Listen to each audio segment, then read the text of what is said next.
جانا ہو ملتان منٹ ہو 5 انسان 440 کی سپیڈ سے ہی چلتا ہے۔ میرے دوستوں توجہ کرنا، میں تو اکثر کہتا ہوں کہ آقا کی ذات پر، میلاد پر، محبت پر، اخلاق پر گفتگو کرنا مجھ فقیر کے بس کی بات نہیں۔ میں تو اکثر کہتا ہوں میری تو وہ مثال ہے جیسے بازار مصر میں حضرت یوسف علیہ السلام کو بیچا جا رہا تھا، ایک عورت سر پر کپاس کی گٹھڑی لے کر کھڑی تھی۔ کسی نے پوچھا اماں تم یہاں پر کیوں کھڑی ہے؟ اس عورت نے کہا بیٹا تمہیں نہیں پتا یہاں پر یوسف بک رہا ہے، لہٰذا میں یوسف کو خریدنے کے لیے آئی ہوں۔ اس شخص نے کہا اماں یوسف اتنی کم قیمت والا نہیں کہ تمہیں کپاس کی گٹھڑی کے بدلے میں جائے، جو اپنا وقت خراب نہ کر یہاں سے چلی جا۔ اس عورت نے رو کر کہا، آنکھوں میں سوچ لگی، رو کر کہا، کہتی ہے بیٹا پتا مجھے بھی ہے کہ یوسف کپاس کی گٹھڑی کے بدلے نہیں ملتا، لہٰذا ذہن میں تصور میں یہ بات سجائی بیٹھی ہوں کہ روز قیامت رب کائنات جب یوسف کے خریداروں کو اٹھائیں گے شاید مجھے بھی اٹھا لے۔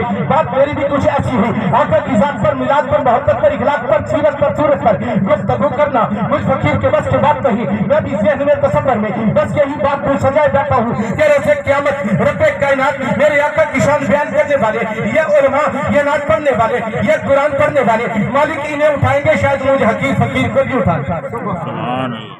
میرے دوستو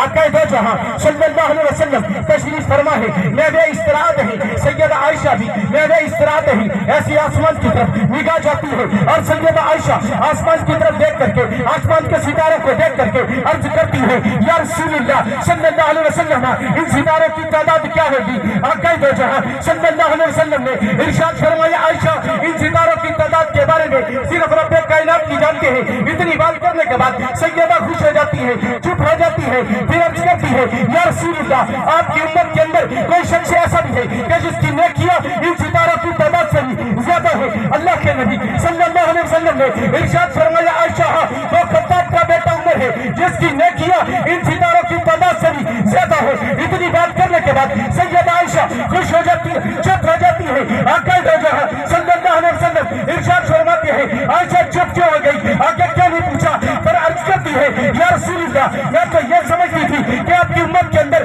سب سے زیادہ نیکوکار میرے ابا ہے، لیکن آپ کی زبان اقدس سے جناب فاروق اعظم کا نام سن کر کے چپ ہو گئی کہ فاروق اعظم میرے ابا سے بھی زیادہ نیکوکار ہے۔ اللہ کے نبی صلی اللہ علیہ وسلم نے ارشاد فرمایا عائشہ تو نے ستاروں سے زیادہ پوچھا ہے، ساروں سے زیادہ نہیں۔ اگر یہی بات ہے تو سن عمر کی ساری عمر ایک طرف تیرے ابا کی غار والی ایک نیکی کا مقابلہ نہیں کر سکتے۔ نعرہ تکبیر،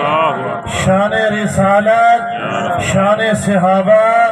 شان اہل بیت، علماء حقہ۔ دوستو دل تو چاہتا ہے گفتگو کروں لیکن خطیب اسلام، خطیب اہل سنت، خطیب پاکستان حضرت علامہ مولانا عبدالرؤف قاسمی صاحب اتنی بڑی شخصیت کے درمیان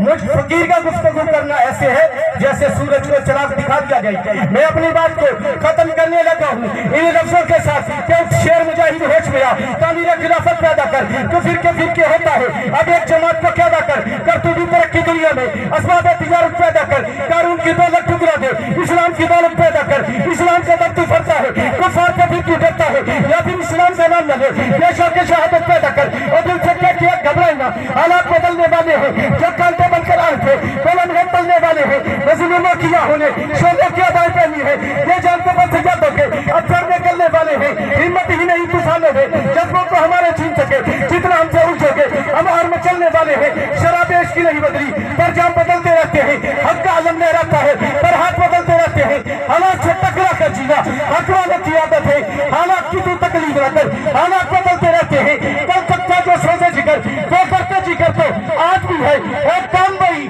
پیغام وہی، بس نام بدلتے رہتے ہیں۔